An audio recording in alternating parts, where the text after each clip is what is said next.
Good day and welcome to another episode of Drew's Book Reviews. Today, wow, that was quite the ride. Like 14 books long, so much going on. This final book was just crazy from start to finish. For the third time, and every time it's just as amazing and keeps getting better and better.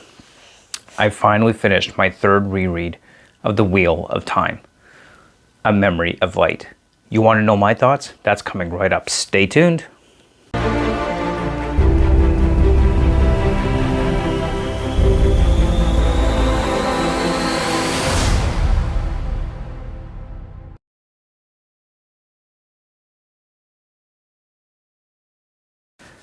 Okay, time to get into my thoughts on A Memory of Light by Brandon Sanderson and Robert Jordan. First off, I'm going to tell you right now, this review will include spoilers. It's the last book in the series. It's going to include spoilers. Just telling you now, if you haven't read this far, go and finish reading this book, come back and watch this later. But wow, just the last battle is here. Everything has gone absolutely crazy and absolutely insane. There is so much going on within this book. So many different locations, so much war and battle and killing and destruction from start to finish. This book is one wild ride. It is non-stop and just full of action. Definitely, it is just wow. Like, The Wheel of Time as a whole is a phenomenal book series, which is why I reread it for the third time. And you can bet I am really pumped to see the TV show that is being produced for this book. And oh my gosh, A Memory of Light. This book has essentially 6 different battlefronts. There are the 4 battlefronts from the 4 great captains going on. And then we've also got the battlefront for the Amerlin seat, Egwene Alvear. And then we've also got the battlefront going on with Perrin and the Wolf Dream going up against Slayer. So those are like the 6 main battles that are going on. But then of course we also have the 7th battle going on as well. This is the battle at Shayul Ghul. This is where Rand is taking on the Dark One. He is taking on the Shadow directly in his battle to fight off evil and defend the world from its inevitable destruction. Just everything going on within this book from start to finish is just crazy. So much happening in so many different fronts. And I love the interchanges switching back and forth going on within this book. Everything from each individual battle to the death. There's some key deaths going on in this book that are also just wow. It's about time. See, the thing with Robert Jordan and The Wheel of Time is doesn't really like killing off characters. Your main characters are with us through the entire series. Unlike other books, you just don't see the main characters dying off throughout the series. They're all alive to one respect or another. Sure, we got one character, Moraine, who disappeared, but she didn't really die, and she came back later on in the series. And so nobody really dies in this series. So the fate of the world is that, but our main characters could live, right? So within this book, in the final book, A Memory of Light, we have some key character deaths that are vital. And after you spend so much time with these characters throughout the entire book series, from start to finish, when their deaths come, you're just like, oh my gosh, wow. I can't believe that happened. You just didn't expect these people to die. We expected them all to live through and survive the last battle, but that just doesn't happen in A Memory of Light. Because the last battle, finally, where the stakes are the highest, where everything is going to hell, where the entire fate of the world depends upon everything.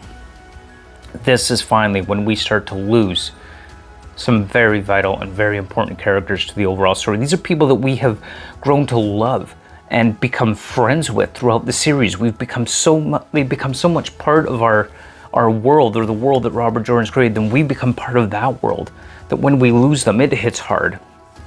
And it just makes you want to go just break down, because it's just so hard hitting when we lose those characters that we've become so close with, that we've become such good friends with.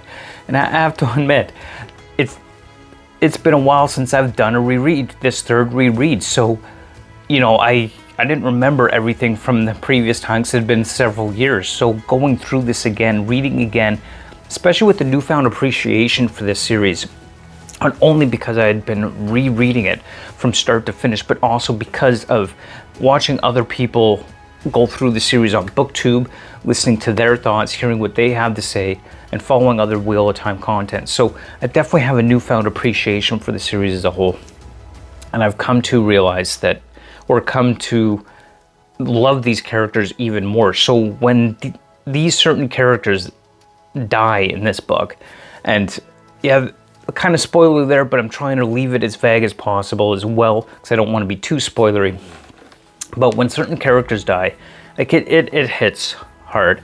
We have grown to love these characters so much from start to finish. And that's part of what makes this book so amazing and this series so amazing as a whole. Brandon Sanderson just did a phenomenal job ending the Wheel of Time story. And I love it. And I probably will do another reread of this series at some point down the road.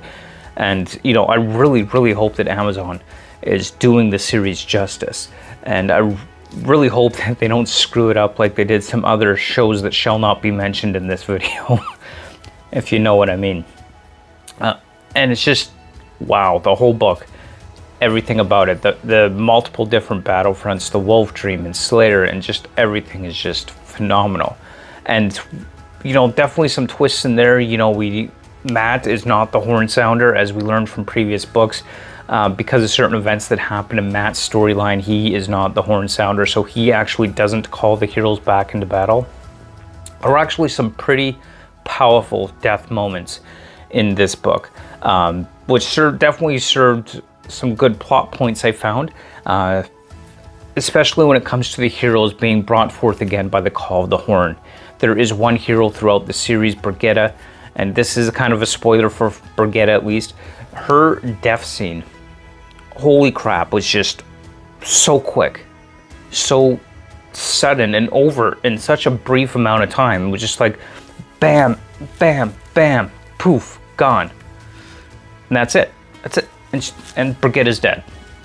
Like, whoa. That was just the way it was done was just, it just hits you like that, because it was done and over with so quick.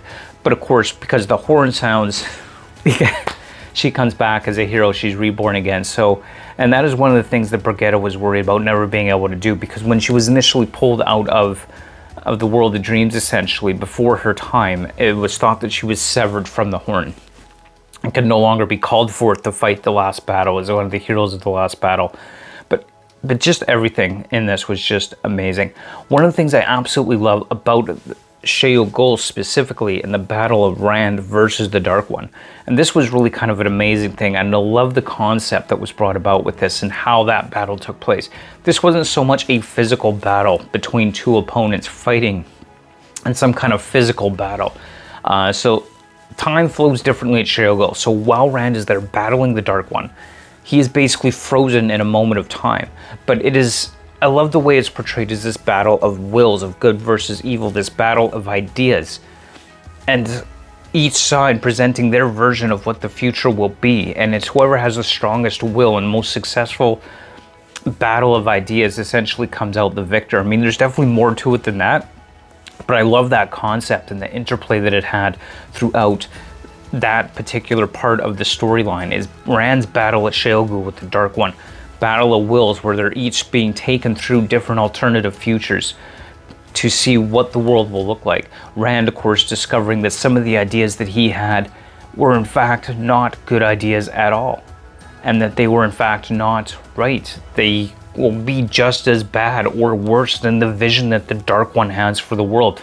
So Rand kind of has these earth-shattering moments, or these world-shattering moments, in which he has to realize that maybe he doesn't have the right ideas after all. And even though he is the Dragon Reborn, he's supposed to be the savior. It's part of what makes his character so amazing, and the flawed ideas that he has, that even our most perfect saviors, even those who we're relying on to save the world, are not necessarily going to be the ones that have the best ideas, that there is this law of unintended consequences to the things that we might want to do.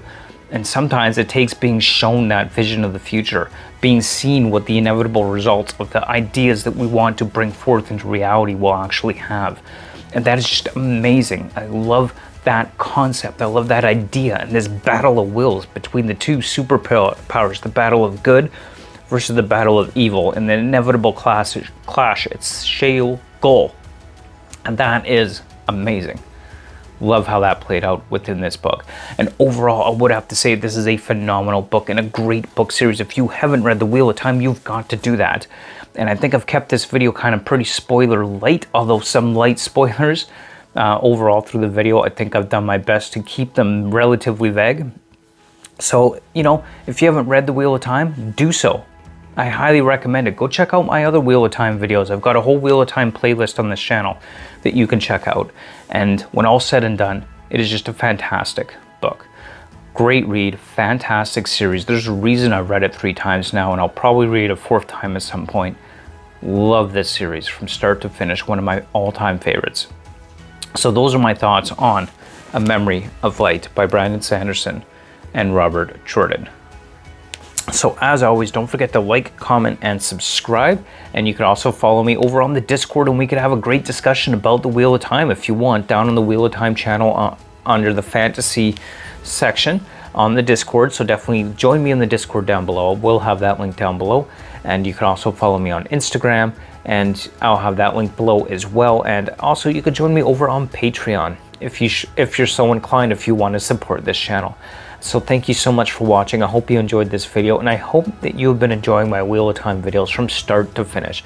Great series, love it, highly recommend it.